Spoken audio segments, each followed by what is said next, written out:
नमस्ते बंधुओं, एक बार फिर से स्वागत है हमारे YouTube चैनल अभीष्ट भारत पर। मैं शैलेंद्र सिंह एक बार फिर उपस्थित हूँ छत्रपति शिवाजी महाराज के तीसरे भाग को लेकर। अभी तक हमने देखा कि किस तरह से छत्रपति शिवाजी महाराज भगवान श्री राम और श्री कृष्ण के मिश्रण थे, जैसा कि विवेकानंद स्वामी जी कहा करते थे। या हमने ये भी देखा कि किस तरह से वो साम दाम दंड भेद के धनी व्यक्तित्व वाले आदमी थे और उन्होंने किस तरह से अपने साम्राज्य का इतना विस्तार किया, बीजापुर के साम्राज्य को तहस नहस ख़त्म कर दिया, लगभग ख़त्म था, मृतप्राय हो चुका था। बीजापुर के आदिल शाही शासक जिसका सेनापति अफजल खां 1 लाख सेना के साथ आया था आक्रमण करने, उसको किस तरह से उन्होंने उसका वध कर दिया और अपना साम्राज्य विस्तार करते जा रहे थे। हिंदवी स्वराज की स्थापना के अब जो प्रतिज्ञा उन्होंने ली थी, जो प्रण उन्होंने लिया था हिंदवी स्वराज की स्थापना का, उसे पूरा करने के बिल्कुल करीब पहुंच चुके थे। इस बीच एक घटनाक्रम बदला जिसमें दिल्ली के तख्त पर मुग़ल शासक औरंगजेब आ गया। अब अगर हम शिवाजी को अपना हीरो मानते हैं तो औरंगजेब अगर उसका विलन है तो विलन के विषय में भी जानना बहुत ज़रूरी है। तो विलन को हम जानेंगे तभी हीरो को समझ पाएंगे। जिस तरह से राम को समझने के लिए रावण को समझना ज़रूरी होता है, कृष्ण को समझने के लिए कंस को समझना ज़रूरी होता है, पांडव को समझने के लिए कौरवों को समझना ज़रूरी होता है, उसी तरह से शिवाजी को समझने के लिए औरंगजेब को समझना बहुत ज़रूरी है। औरंगजेब एक ऐसा व्यक्तित्व है जिसने अपने पिता को कैद में डाल दिया और वो 7-8 साल तक कैद में ही पड़े रहे, वहीं से ताजमहल देखते रहे और मर गए। एक तरह से हत्या हो गई उनकी, अपने बाप की, अपने पिता की हत्या करके सिंहासन प्राप्त करने वाला आदमी, बाप की ही नहीं, अपने बड़े भाई दारा शिकोह को कहा जाता है कि दारा शिकोह ने उपनिषदों का अरबी फारसी में अनुवाद करवाया, अल्लोपनिषद के नाम से जाना जाता है। और उसने एक पुस्तक लिखी मंजुल उल बहरीन, मतलब 2 संस्कृतियों का मिलन। इस टाइप का थोड़ा सा लिबरल टाइप का, जैसा ये वामपंथी कहते हैं वैसा नहीं था, वो भी मुसलमान ही था। ऐसा नहीं था कि वो हिंदू हो गया था या हिंदू पंथ अपना लिया था, वो था तो कट्टर मुसलमान। लेकिन औरंगजेब जितना कट्टर नहीं था। औरंगजेब ने दारा शिकोह की हत्या करवा के सिंहासन प्राप्त किया। दारा शिकोह की हत्या ही नहीं करवाया, उसके छोटे से बच्चे के सामने, दारा शिकोह के छोटे से बच्चे के सामने उसकी गर्दन काट दी गई। पूरे आगरा में उसको नंगा करके घुमाया गया हाथी पे चढ़ाकर। इतनी नृशंस हत्या की थी दारा शिकोह की उसने। अब इस तरह का घृणित आदमी था। उसने अपने भाई मुराद बख्श को, उसने दारा शिकोह के खिलाफ मुराद बख्श को भड़काया और कुरान पर हाथ रख के कसम खाई कि मुझे शासन नहीं चाहिए, तुम ही सत्ता संभालोगे। मैं तो बस दारा शिकोह को नहीं चाहता हूँ कि वो सत्ता पे रहे, वो रहेगा तो वो काफिरों से मिला जुला रहेगा, लिबरल रहेगा। और जब दारा शिकोह की हत्या कर दी, उसके बाद उसने मुराद बख्श की भी हत्या करवा दी। इस टाइप का अपने बड़े भाई और छोटे भाई और तीसरे भाई शाह शुजा की भी हत्या करवा दी है। मतलब तीनों भाइयों की हत्या करवा के अपने बाप को जेल में बंद करके गद्दी पर आसीन हुआ था। जो आजकल के अशराफ वर्ग वाले कहते हैं कि मेरा वली है, वो इतना नृशंस व्यक्तित्व था। यही नहीं, उसने अपने बेटे, अपने बड़े बेटे मोहम्मद सुल्तान की हत्या करवा दी और एक बेटा मोहम्मद मुअज्जम को 10 साल तक के लिए कैद में बंद कर दिया। वो अपने घर परिवार समाज के लिए इस तरह था। ये बेसिकली घर परिवार समाज का कॉन्सेप्ट इस्लाम में नहीं होता है, ये तो सिर्फ कुरान और हदीसों के हिसाब से चलने वाली एक परंपरा है। यही नहीं, औरंगजेब के बारे में आप जानते हैं, हमने पहले ही बताया था, जो गुरु तेग बहादुर जो 9वें सिख गुरु थे, उनकी किस तरह से हत्या करवा दी। आजकल एक कश्मीर पे पिक्चर आई है जो कश्मीर फाइल, उसमें किस तरह से कश्मीर से हिंदुओं को 1990 में 1990 में भारत सरकार जब आ गई थी, जब इस्लामिक शासन नहीं था वहाँ, तब भगाया गया था। लेकिन इससे बहुत पहले जब औरंगजेब के शासनकाल में, जब कश्मीर से वहाँ के हिंदुओं का पलायन हुआ, करवाया गया, उनको मारा काटा गया, तलवार के दम पे इस्लाम स्वीकार करने के लिए प्रयास किया जा रहा था, वहाँ से कश्मीरी ब्राह्मण भाग के आए गुरु तेग बहादुर के पास, और गुरु तेग बहादुर जी से विनती की कि मेरे प्राणों की रक्षा किया जाए, मेरे धर्म की रक्षा किया जाए, हमें मारा जा रहा है, हमें कहा जा रहा है कि या तो इस्लाम स्वीकार करो नहीं तो घाटी से चले जाओ। तो गुरु जी ने उनको एक सलूशन दिया कि जाओ आप औरंगजेब से कह दो कि पहले गुरु जी का धर्म परिवर्तन करा लें तो हम लोग अपने आप परिवर्तित हो जाएंगे।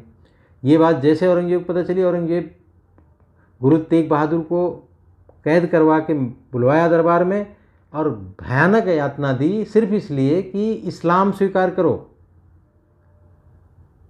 और इस्लाम स्वीकार नहीं करोगे तो कुरान भी कहता है कि इनकी हत्या कर दो, वाजिबुल कत्ल हैं, जो इस्लाम नहीं स्वीकार करेगा उसकी हत्या कर दो। और इसी आधार पर नौवें गुरु तेग बहादुर जी की जघन्य हत्या, उनका गला काट दिया गया। मैंने गुरु तेग बहादुर जी पे एक वीडियो बना रखी है, उसमें सब विस्तार से मैंने दिया है। गुरु तेग बहादुर जी की हत्या कर दी। इसी तरह से गुरु गोविंद सिंह के साथ भी वही किया उसने। 2 बच्चे तो युद्ध में वीरगति को प्राप्त हो गए थे, और 2 छोटे छोटे बच्चे 5 साल 9 साल के बालकों को कैद करके सिर्फ इसलिए दीवार में चुनवा दिया गया कि इस्लाम स्वीकार कर लो, तुम्हें छोड़ दिया जाएगा, नहीं तो तुम्हें दीवार में चुनवा देंगे। इतना जघन्य अपराधी था। ऐसा व्यक्ति क्या भारतवर्ष के मुसलमानों का बली हो सकता है? अगर हो रहा है तो इससे गंदी चीज़ कुछ नहीं हो सकती। 5 साल 9 साल के बच्चों को दीवार में चुनवा देना, और जब दीवार गिर गई, नहीं रुक पाई, तो वो बेहोश थे और उनके गर्दन को काट दिया गया, छोटे छोटे बच्चों को। इतना घृणित और जघन्य अपराधी था औरंगजेब। आप जानते हैं कि उसने फतवे निकाले कि सारे मंदिरों को ध्वस्त कर दिया जाए।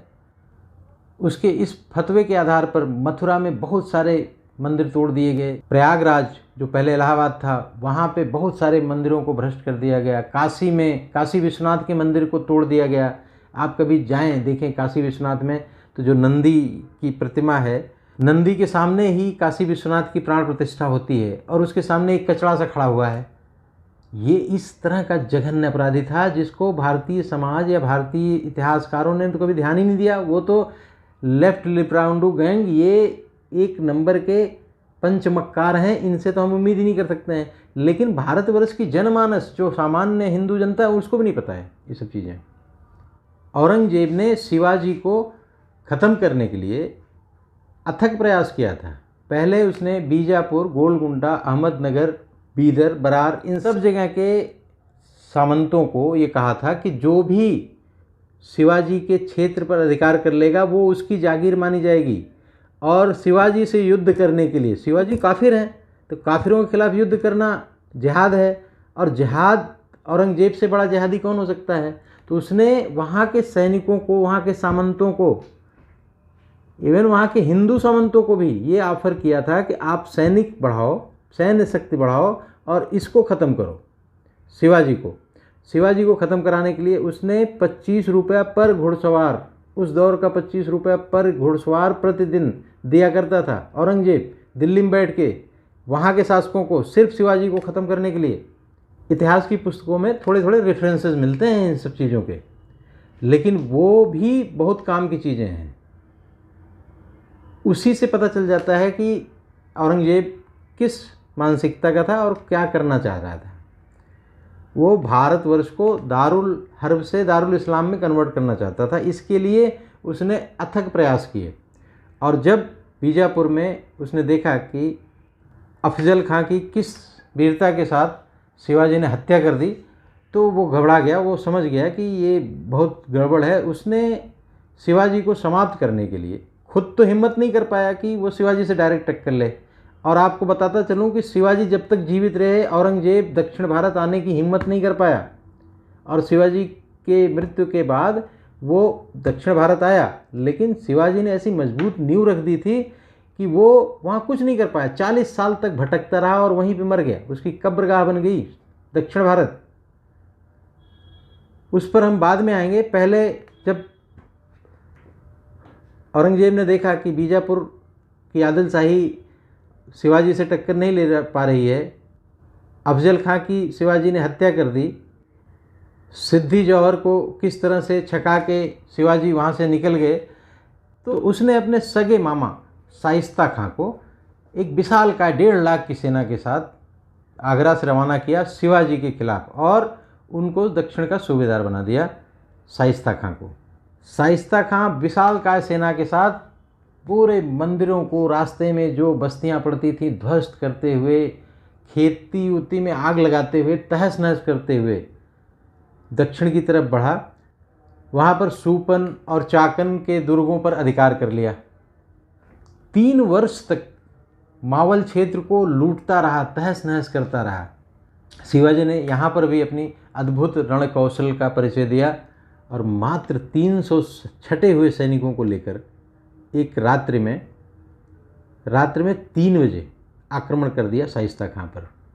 रात में 3 बजे, जब घोर निद्रा का समय होता है, उस समय सारे सैनिक सब सो रहे होते हैं, उस समय मात्र 350 सैनिकों के साथ, उसमें भी बिल्कुल योजनाबद्ध तरीके से ज़्यादातर सैनिकों को सामने की तरफ से भेज दिया कि धीरे धीरे करके घुस जाओ अंदर की तरफ। और वहाँ पे उन्होंने जब ब्लास्ट किया, काटना मारना शुरू किया, तो वहाँ पे सारे सैनिक उसी तरफ भाग गए।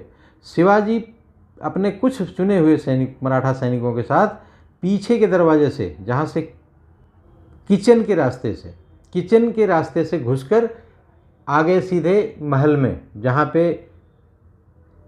पे शाइस्ता खां अपनी बीवियों के साथ सोया हुआ था। कितनी बीवियाँ थी मुझे नहीं पता। शाइस्ता खां के महल में पहुँच गया जहाँ शाइस्ता खां सोया हुआ था, लेकिन वहाँ पे जग गई औरतें और शाइस्ता खां को छुपाया। औरतों ने बहुत बुद्धिमत्ता का परिचय देते हुए उसकी औरतों ने उसको छुपा दिया पर्दे के पीछे, और सारी लाइटों को बंद कर दिया, अंधेरा कर दिया, जिससे कि अंदर कोई समझ ही नहीं पाए। अंधेरा हो जाएगा, कोई देखेगा नहीं। लेकिन शिवाजी का अद्भुत साहस और अदम्य, इतने महान योद्धा, इतने वीर, साहसी, बलिदानी पुरुष, कुछ भी हो सकता था, लेकिन निर्भीकता के साथ हिंदवी स्वराज की स्थापना के लिए, ऐसे म्लेच्छों को, ऐसे तुर्कों को ख़त्म करने के लिए शिवाजी राजमहल में घुस गए और अंधेरे में तलवार से एक वार किया, जिससे शाइस्ता खां के दाहिने हाथ की 3 उंगलियां कट गईं और वो खिड़की से कूद के भाग गया। ये आक्रमण 3 अप्रैल 1663 को हुआ था और वहाँ से भागकर शाइस्ता खां सीधा औरंगाबाद पहुँच गया। अब शिवाजी का उत्साह और भी बढ़ गया था और उन्होंने 1664 में सूरत पर आक्रमण कर दिया। सूरत केंद्र था, मुग़लों का व्यापारिक केंद्र था। सूरत वो जगह थी जहाँ से हज यात्रा के लिए जहाज़ें निकला करती थीं। सारे व्यवसायी, व्यापारी वर्ग, इस्लामिक व्यापारी वर्ग सूरत में स्थापित थे। इन्होंने सूरत, जो आर्थिक राजधानी थी औरंगजेब की, वहाँ पर आक्रमण कर दिया और 6 दिन तक सूरत को बुरी तरह से लूटा। और वहाँ पे औरंगजेब ने इनायत खां, जो सूबेदार था, उसकी जगह पे गयासुद्दीन को सूबेदार बना दिया। ये घटना इतनी बड़ी थी, इसका वृत्तांत आपको डच, ब्रिटिश लेखों में बहुत सारा मिलेगा। वहाँ पे ये सब व्यापारी रहते थे वहाँ पे। और इस घटना ने शिवाजी को औरंगजेब के बराबर ले आके खड़ा कर दिया। इस चीज़ को औरंगजेब बर्दाश्त नहीं कर पाया और उसने वही रणनीति चली कि हिंदुओं को हिंदुओं से लड़ाया जाए। तो उसने सवाई राजा जयसिंह उनको भेजा शिवाजी के खिलाफ। जयसिंह एक बहुत बड़ी सेना के साथ कई दुर्गों को मिलाते हुए अंततः पुरंदर पहुंच गए और पुरंदर के किले को चारों तरफ से घेर लिया। शिवाजी को लग गया कि इतनी बड़ी सेना के साथ हम मुकाबला नहीं कर पाएंगे, या कह सकते हैं कि उनको जयसिंह पर विश्वास भी था। और वहाँ पे एक संधि हुई, पुरंदर की संधि। पुरंदर की संधि बहुत महत्वपूर्ण संधि मानी जाती है। महत्वपूर्ण इस दृष्टि से, वामपंथी इतिहासकारों की दृष्टि से, वामपंथी इतिहासकारों ने पुरंदर की संधि को इतना ग्लोरीफाई किया है कि जिसको हमें जानना बहुत ज़रूरी है।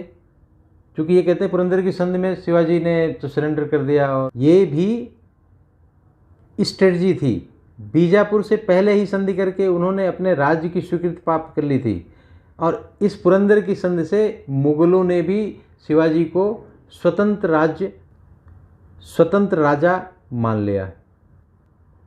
ये बात तो ठीक है कि 23 दुर्ग शिवाजी को देने पड़े, लेकिन बालाजी और कोकण का क्षेत्र शिवाजी को प्राप्त हो गया और शिवाजी के पुत्र संभाजी को 5000 का मनसबदारी दे दी गई। लेकिन पुरंदर और सिंहलगढ़, जिसको कोंडाना भी जानते हैं, ये अब मुगलों के आधिपत्य में ही रहा। इसी कोंडाना जो बाद में सिंहलगढ़ बना, इसी पर अजय देवगन वाली फिल्म थी द अनसॉन्ग वॉरियर्स करके, जिसको आप सभी लोग जानते हैं। ये उसी समय की बात है जब मुगलों ने अपना आधिपत्य कर लिया था। लेकिन इस संधि में शिवाजी, राजा जय सिंह के कहने पर शिवाजी आगरा दरबार में औरंगजेब से मिलने के लिए आ गए। आने के पीछे एक राजपूत राजा के वचन की बात थी।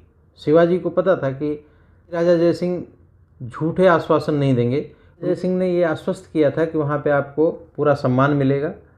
लेकिन जब शिवाजी वहाँ पहुँचे तो उनको छोटे से मनसबदारों की श्रेणी में खड़ा कर दिया गया। दुर्भाग्य से उस दिन औरंगजेब का जन्मदिन था और शायद जानबूझकर औरंगजेब ने इस कृत्य को अंजाम दिया, शिवाजी को उनका छोटा कद करने के लिए। शिवाजी को बहुत गुस्सा आया और उन्होंने वहीं पे औरंगजेब को बेइज्जत करके पीठ दिखाकर वहाँ से चले गए। लेकिन औरंगजेब ने तुरंत फरमान दिया कि इनको कैद कर लिया जाए और शिवाजी को कैद कर लिया गया। लेकिन उनके बेटे का जो महल था उसमें कैद किया गया। लेकिन वहाँ पर फौलाद खां नाम का एक जल्लाद रखा गया सुरक्षा के लिए। 5000 सैनिक लगाए गए सुरक्षा के लिए। शिवाजी और संभाजी अपने पुत्र संभाजी को भी लेकर गए थे आगरा। दोनों लोगों को वहाँ कैद कर लिया गया और धीरे धीरे बातें बनी नहीं, बिगड़ती चली गईं। और इस बिगड़ती हुई बातों को सवाई राजा जय सिंह भी नहीं संभाल पाए और अंततः औरंगजेब ने फरमान दे दिया शिवाजी की हत्या करने की। शिवाजी को पता था कि ये धूर्त तुर्क, ये किसी भी स्तर तक जा सकते हैं। उन्होंने वहाँ पर भी इतनी बुरी परिस्थिति में भी एक योजना बनाई और आप सभी लोग जानते हैं उस विषय में कि उन्होंने गरीबों में लड्डू बांटने और फूल चढ़ाने के लिए बाहर भेजने लगे। रोज़ बड़े बड़े झापों में लड्डू जाया करते थे और जिस दिन उनकी हत्या की जानी थी उसके एक दिन पहले एक टोकरी में संभाजी, एक टोकरी में शिवाजी बैठकर वहाँ से निकल गए। शिवाजी वहाँ से निकले और मथुरा में एक अपने विश्वसनीय ब्राह्मण के यहाँ अपने बेटे संभाजी को छोड़ दिया। अब उनकी स्ट्रेटजी देखिए कि वो डायरेक्ट जो मार्ग है आगरा से या मथुरा से राजगढ़ जाने का, दक्षिण जाने का, उस मार्ग को नहीं पकड़ा। उनको पता था कि औरंगजेब तुरंत पता चलेगा और वो सैनिक भेजेगा। उन्होंने एक अद्भुत मार्ग लिया। वो मथुरा से सीधा अयोध्या आए, अयोध्या से प्रयागराज गए, प्रयागराज से बनारस होते हुए, गया होते हुए पुरी पहुंच गए, जगन्नाथपुरी, और वहां से 2 सितंबर को सीधा पहुंच गए राजगढ़ अपनी माँ के पास साधु के वेश में। किसी दिन और बताऊंगा इसके विषय में।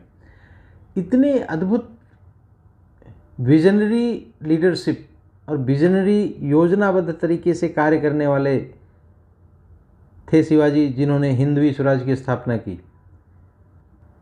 इस चीज़ को औरंगजेब बर्दाश्त नहीं कर सका। उसने जय सिंह की विष देकर हत्या करवा दी। जय सिंह का कुछ न कुछ भूमिका रही होगी शिवाजी को भगाने में, और उसको विश्वास तो नहीं था, लेकिन फिर भी वो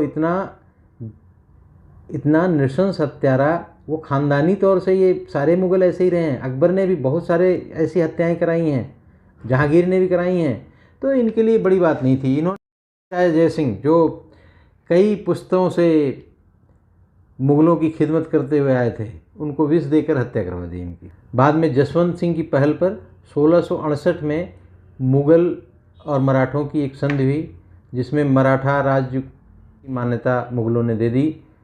लेकिन शिवाजी रुके नहीं। उन्होंने 1660 में फिर सूरत पर आक्रमण किया और बताते हैं कि 132 लाख स्वर्ण मुद्राएं वहाँ से एकत्रित की।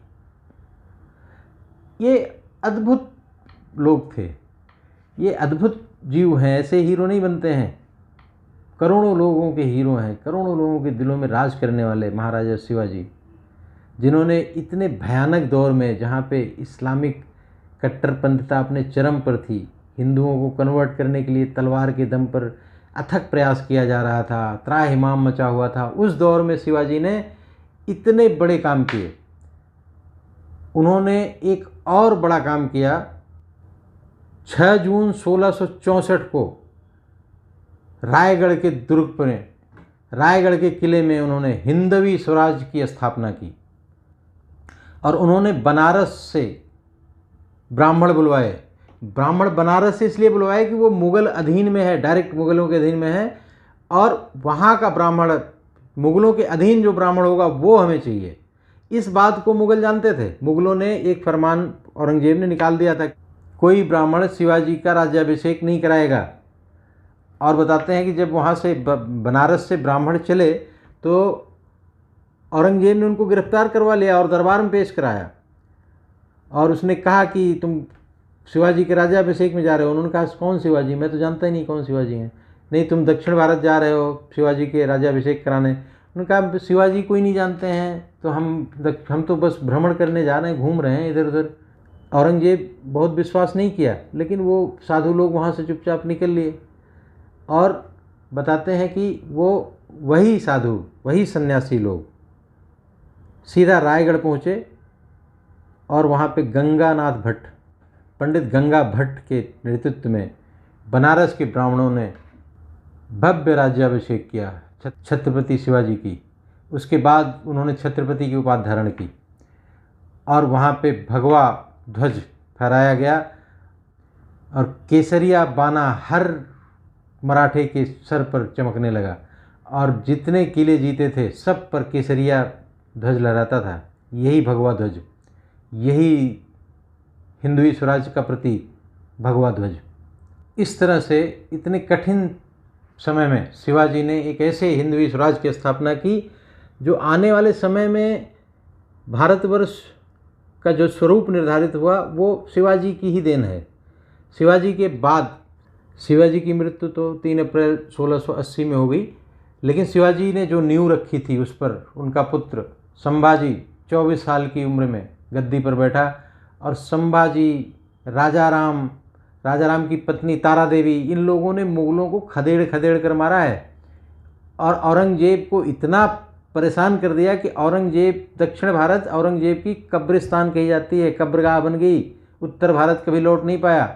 शिवाजी के जीवित रहते कभी उत्तर भारत से दक्षिण भारत जाने की हिम्मत नहीं कर पाया और शिवाजी की मृत्यु के बाद तुरंत गया। जीवन भर दक्षिण भारत से उत्तर भारत आने की हिम्मत नहीं कर पाया।